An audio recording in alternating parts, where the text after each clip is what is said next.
Hello बच्चों, आज हम लोग क्लास 12 के चैप्टर 3 की एक्सरसाइज 3.1 का क्वेश्चन नंबर 7, 8 और 9 करेंगे। तो क्वेश्चन नंबर 7 है आपका, find the value of a b c and d from the equation. अब यहाँ पर आपको ये दो मैट्रिसेस दे के रखी हुई हैं, ठीक है। आपको ए बी सी डी की वैल्यू फाइंड करनी है। तो यहाँ से देखो, इस मैट्रिक्स का A11 A12 A21 A22, यहाँ से A11 A12 A21 A22, यहाँ से A11 A11 के इक्वल होगा, A12 A12 के इक्वल होगा, A21 A21 के इक्वल, A21 A22 A22 के इक्वल होगा, ठीक है। तो इनको हम इक्वल कर देते हैं। तो A minus B is equal to -1, यहाँ से 2A plus C is equal to 5, 2A minus B is equal to 0, 3C plus D is equal to 3। इसको फर्स्ट नाम दे देते हैं, इसको सेकेंड, इसको थर्ड एंड इसको फोर्थ। अब यहाँ से देखो, फर्स्ट और थर्ड को हम लोग सब्ट्रैक्ट कर देते हैं, ठीक है। फर्स्ट और थर्ड से यहाँ से मेरी ए की वैल्यू निकल जाएगी from first and third, subtract equation first and third. तो यहाँ से A minus B is equal to -1 और थर्ड है आपकी 2A minus B is equal to 0, ठीक है। अब सब्ट्रैक्ट कर रहे हैं तो यहाँ से साइन चेंज हो जाएंगे, ये प्लस है ये माइनस बन जाएगी, माइनस ये प्लस बन जाएगी, माइनस बन जाएगा। तो यहाँ से कितना आ जाएगा आपका, 2A में से A गया तो A, ठीक है, माइनस का, यहाँ माइनस का भी है, यहाँ प्लस का है, तो ये कैंसिल हो जाएंगे और यहाँ कितना आ जाएगा -1। तो minus A is equal to -1, minus से माइनस कैंसिल, तो ए की वैल्यू कितनी आ गई आपकी 1 आ गई। अब इस ए की वैल्यू को हम लोग इक्वेशन फर्स्ट में पुट कर देते हैं। तो यहाँ से ए की वैल्यू को जब हम फर्स्ट में पुट करेंगे तो फर्स्ट है आपका a minus B is equal to -1, तो 1 minus B is equal to -1, minus B is equal to -1। जब ये 1 भी दूसरी तरफ जाएगा तो किसका बनेगा, माइनस का बन जाएगा। तो minus B is equal to -2, 2 से 2 माइनस से माइनस कैंसिल हो गया, तो b की वैल्यू कितनी आ गई आपके पास 2, a आपके पास 1 आ गया, b आपके पास 2 आ गया। अब इस b यहाँ से अब a की वैल्यू को मैं कहाँ पुट कर देती हूँ, इक्वेशन सेकेंड में पुट कर, जब यहाँ पुट करूँगी तो मेरी c की वैल्यू आ जाएगी। तो a की वैल्यू कितनी है 1, तो 2 multiply 1 plus c is equal to 5। तो यहाँ से आ गया 2 plus c is equal to 5। जब 2 को मैं इस तरफ लेके गई तो ये माइनस का बन गया, तो c is equal to 5 minus 2, तो c की वैल्यू आ गई आपके पास 3। इसी तरह से हम d की वैल्यू फाइंड कर देते हैं। इस c की वैल्यू को मैं फोर्थ इक्वेशन में पुट करती हूँ। तो यहाँ से आ जाएगा 3 multiply 3, 3 multiply 3 plus d is equal to 3। तो यहाँ से आ गया 9 plus d is equal to 3। तो d 9 दूसरी तरफ जाएगा तो माइनस का बन जाएगा, 3 माइनस 9। तो यहाँ से आ गया आपका d। अब यहाँ से 9 में से 3 माइनस करें तो कितना आ गया आपके पास 6।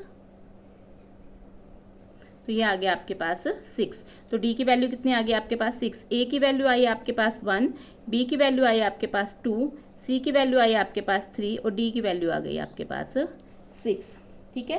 तो ये आपकी d की वैल्यू c की कितनी आई है आपके पास 3, 3 × 9, 9, ठीक है, ठीक है। तो यहाँ से आपकी कितनी वैल्यू आ गई 6 आ गई। अब इसके बाद है आपका नेक्स्ट क्वेश्चन,